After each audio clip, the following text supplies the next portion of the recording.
Hi, my name is Justin. I am with Swimming Pool Services in Waukesha, Wisconsin. Today I'm going to go over how to clean the pump basket for a Jandy variable speed pump. When it's time to turn the pump off, you want to make sure we turn it to service mode. So what we'll do is we'll take the clamp off, we open up the panel.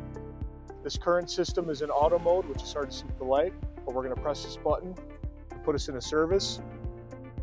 And now the pump is turned off.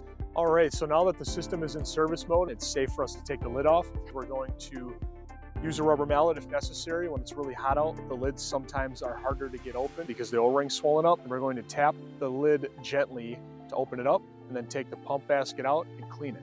After we've cleaned the pump basket out and we're ready to put it back in, we want to make sure that the mouth of the pump basket is facing the intake pipe of the pump. If you look directly down in the pump, you will see that it fits like a key, so it makes it very obvious how to do that. After we do that, we're going to make sure we put the pump lid back on and tighten it so that the lock ring lines up with the lock ring of the pump on the pump lid.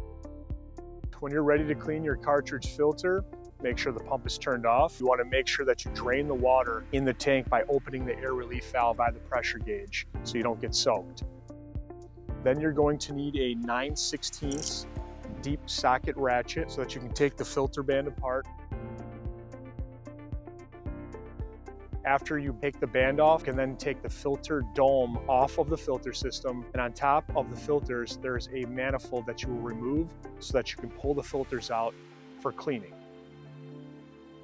When cleaning the filters, do not use a pressure washer. Instead, use a fine jet nozzle or a garden nozzle of your choice.